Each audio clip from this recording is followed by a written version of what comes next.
Hey guys, and welcome back to Yu-Gi-Oh! Down South. As you can see today, we've got a little bit of a new setup going. I've got my phone on a tripod over there, and I'm gonna sit and talk about some theory for a while. And guess what, baby? It's all gonna be in 4K. So today I want to talk about the no sooner than April inevitable ban list, right?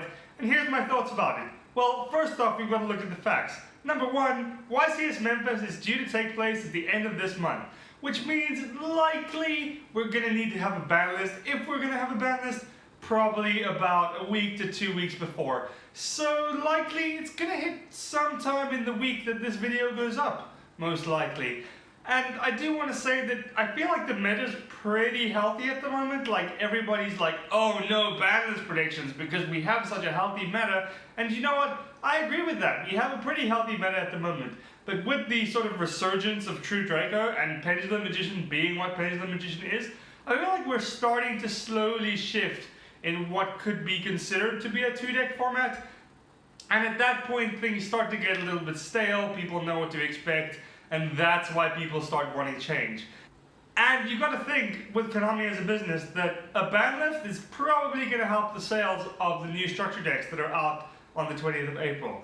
New ban list, new meta, new structure decks, buy 3 everybody! So, you know, it could happen. Something I want to point out is that the way Konami TCG has approached the list in the last few years has changed somewhat. I mean, the last time we got a huge nuke of a ban list was probably around 2014, sort of just post Dragon Rulers, where the meta was completely wiped out for just Lions to come in and just bring new stuff into the meta. But more recently, the list has been more tailored to just doing small tweaks and tinkers into making a ban list that kind of just sort of subtly, stably kind of steers the meta in one way or another.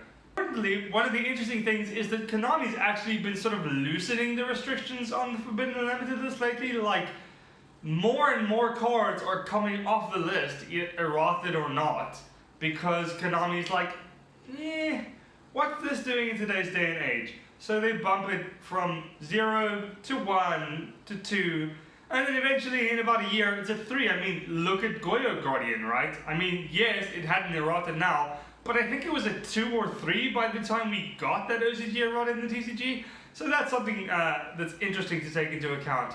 So, while I don't see any particularly crazy changes on any ban list, if there is even a ban list coming up, I thought I'd take you through some of my predictions of what's going to happen, what's going to come off the list, what's going to go on the list, what's going to move down the list. I mean, that's the most important part. We're going to look at 28 cards today throughout my list that are likely going to change positions on the ban list, at least I hope so.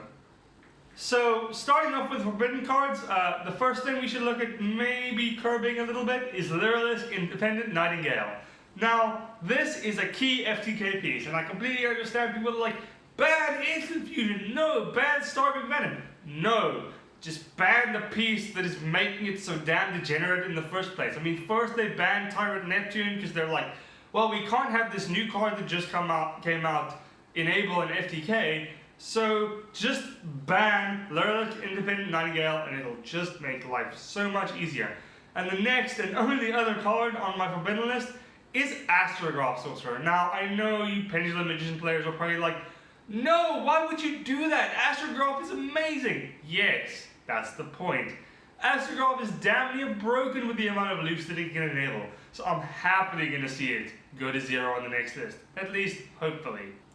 Now, with limited hits, it gets a little bit more interesting. I've kind of separated these hits into hits to the meta and hits of stuff moving off the forbidden list and onto the limited list. So let's start with the meta hits. First off, we've got Fairy Tail Snow. Everybody has been crying out for this card to get limited forever, and I think now finally, after a common and tournament pack printing or OTS pack printing, Snow can finally go to 1.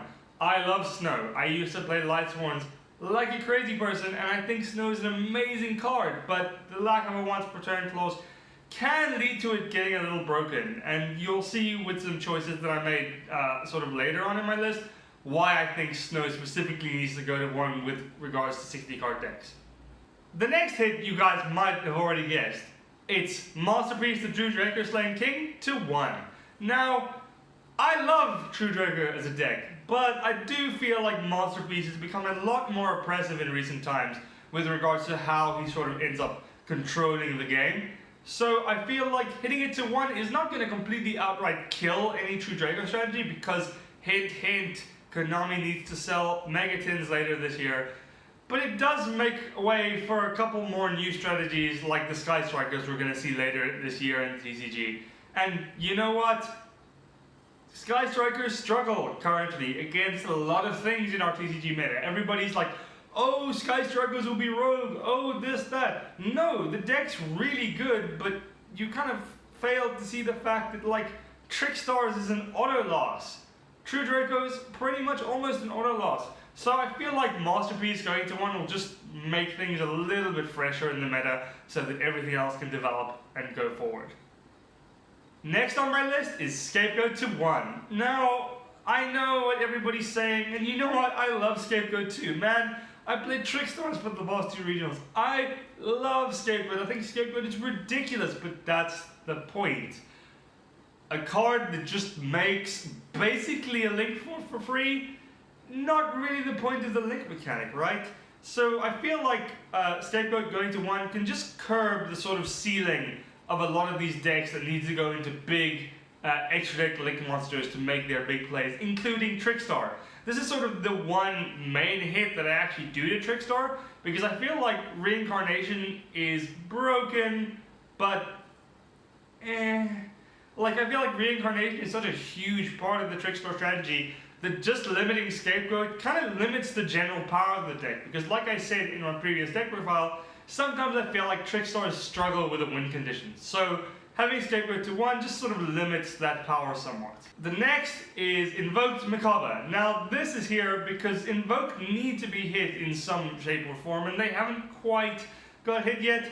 And you know what? The OCG has been playing around with 1 Macabre as well as I think now 1 Alistair for a long time. I feel like Macabre to 1 doesn't really do that much to hit the Invoke deck, but just kind of limits that power level just enough to make it manageable. Similarly, if we do end up getting Alistair the Meltdown Invoker in the OCG imports for the new set, like, multiple Macabres are a real pain in the ass to deal with.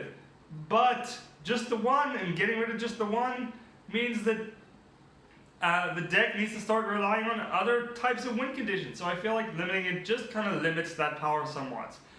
In that same breath, I've also got Spellbook of Knowledge to 1, because I feel like Spellbook of Knowledge and the entire Secrets Blue Boy engine is just a little bit ridiculous. Don't you think? Like, the idea to just draw 2 willy-nilly, especially when we get into a point where with Sky Strikers, you just make Clara and Rashka main phase 2, that is a target for knowledge, and then you Spellbook of Knowledge your face off. It's crazy. So I feel like that going to 1 can also kind of curb the general engines that Invoked as a deck have been working with, and move it solidly more towards the sort of like play Invoked Sky Striker, you know? So I feel like that going to 1 could help with that somewhat. And lastly, on my meta hits from my limited list is Anti-Spell Fragrance to 1, because mainly, what do Sky Strikers use a lot of? Spells. How do Sky Strikers die? Not being able to use spells. And also, it's a pretty unfair floodgate that's been around for about 5 formats too long. It's time for you to take the plunge. Sorry, Anti-Spell.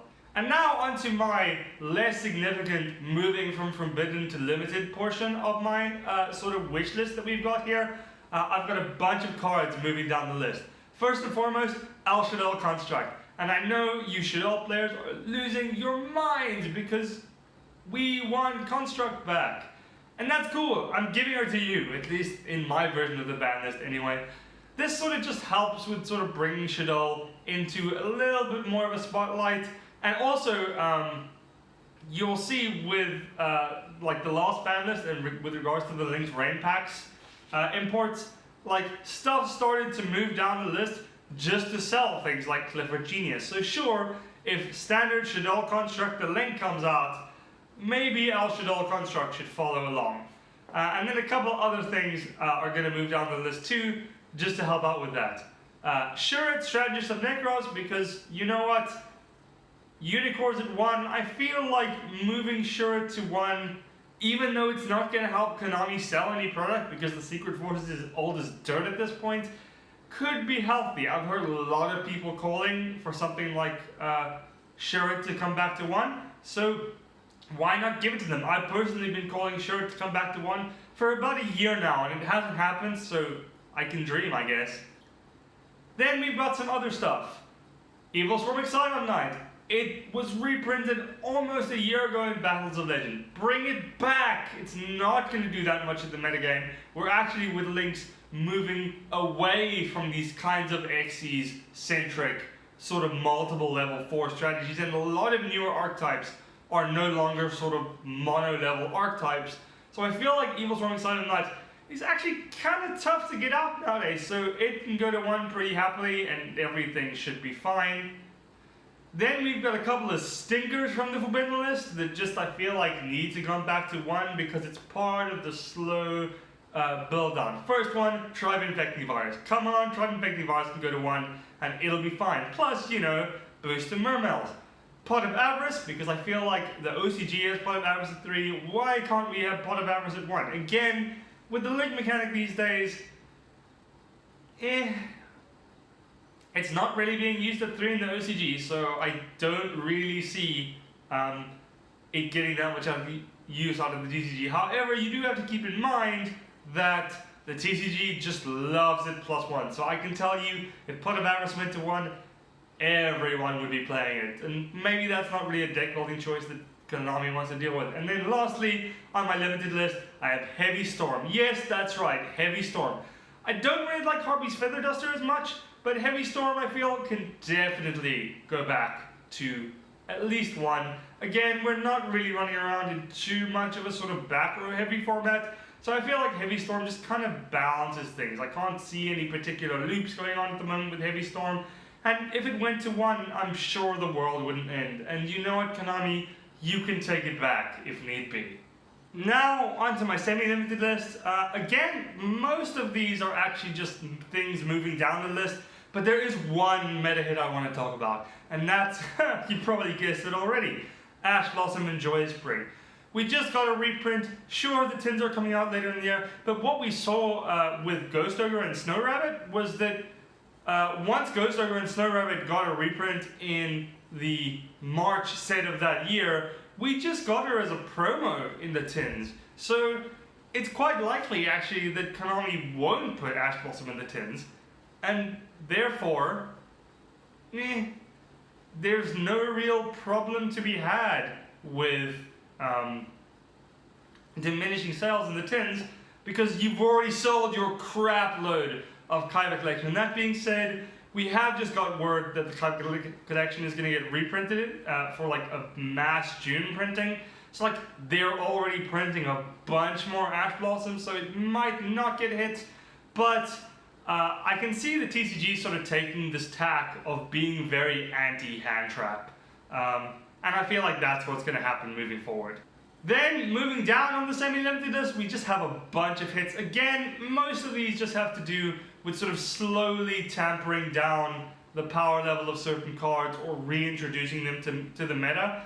We saw this a couple of years ago with Allure of Darkness. We saw it just recently with Thunder King Ryo. So there are a lot of cards that are currently limited that can easily go to semi-limited status without really changing too much about the game. Number 1, Clifford Scout. I mean, we've got Genius already. Cleese aren't doing anything in the meta. Just bring it to 2. Number 2, Graph, Malbranch of the Burning Abyss. Now I say this because we are likely, because of the Link Rent imports, going to be getting Cherubini or whatever the TCG name is going to be sometime soon. Now some people speculate it's going to be a prize card, but either way, the best way to galvanize people to play Burning Abyss is to make Burning Abyss more viable to play. Remember, Burning Abyss is basically rogue in the OCG, even with Cherubini, with all the other stuff going on. And they have a hugely better Burning Abyss deck than we do here in the TCG. So I would love to see Graph go to 2. And then a couple more in the same sort of vein. We've got Perform Foul Damage Juggler. It's at 1. Sure, it's used a lot, but like, I'm pretty sure it can go to 2 now, especially seeing as like we have Wavering Eyes at 3. Bring Damage Juggler back to 2 or to 3 just to balance that out somewhat, I think. And then a couple things I've been thinking about for a while with regards to the list. Book of Moon. Book of Moon can definitely go to 2 at this point. We already have Book of Eclipse at 3, and it's likely used more often than not over Book of Moon in those sorts of scenarios. So Book of Moon to 2, probably not going to hurt anyone. Royal Tribute to 2, also not really going to hurt anyone because who's playing Gravekeepers anymore? As well as Wall of Revealing Light. Because why is Wall of Revealing Light limited again? And then we have some spicy stuff, I feel, coming onto my semi-limited list that deserves a little bit more talking about. Number 1, I really want you to put That Grass Looks Greener to 2. Please, Konami. I mean, 60 card decks are a really cool idea and sort of way of building decks in the metagame. But 1 grass in 60 cards, not really great. Whereas at least if you have the 2, you've got slightly more of a chance of hard drawing it. And I feel like 60 card decks just make for a more interesting metagame. Coupled with the fact that on this list I have Fairy Tale at 1, means that grass sometimes will be slightly less effective, so I feel like it can go to 2, at least as a tester, to see how things go. And then lastly, on my semi-limited list, we have Dark Arm Dragon. Yes, that's right, baby. Now, I feel like this might happen for a couple of reasons. 1, if you look at like Blackluster Soldier Envoy at the beginning, that was still at 1 about a year ago, and slowly but surely it's come off the list. I'm not saying Dark Arm Dragon is less powerful as Blackluster Soldier Envoy at the beginning, but I feel like maybe you can have 2 Dark Arm Dragon without things going absolutely bonkers. Yes, I know, no once per turn. Yes, I know it's a super beefy boss monster, but like, come on, Konami, you just reprinted the Legendary Collection. You may as well get away with actually selling the thing, you know? And lastly, we have my no longer on the list category. Now these are cards that are probably at 2 at the moment, but could easily go to 3 without really doing too much in the meta because they're not doing too much currently. And that's TG Hyper Librarian, Luster Pendulum the Dragon Slayer, Neo-Spacian Grandmal, Mathematician, and Burial from a Different Dimension. Now, the one that sort of warrants really talking about here is Burial from a Different Dimension. Now, there's a little TCG archetype currently that could really use the sort of banish, don't banish mechanics around it, and that is Vendraids. It's already at 2, I can see it probably going to 3 next list, just to help out with that sort of zombie support, and I think it'll be really cool. Mathematician, it seems like Konami's also had a bit of a change of heart about, and with its sort of release to 2, we're probably going to be seeing it at 3 next list as well.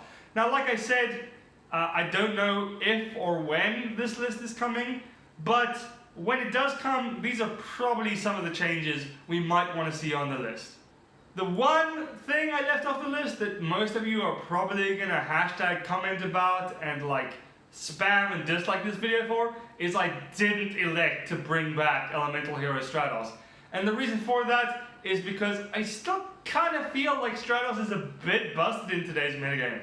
With no hard once per turn clause and with 3 Shadow Mist in the meta, I don't see him coming back anytime soon. Sorry guys. And that's it. That's my basic Banlist prediction. I hope you guys learned something from the theory and the discussion that we had going on here.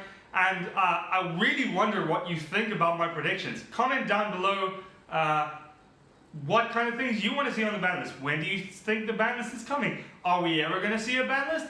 What does no sooner than April mean? I don't know anymore!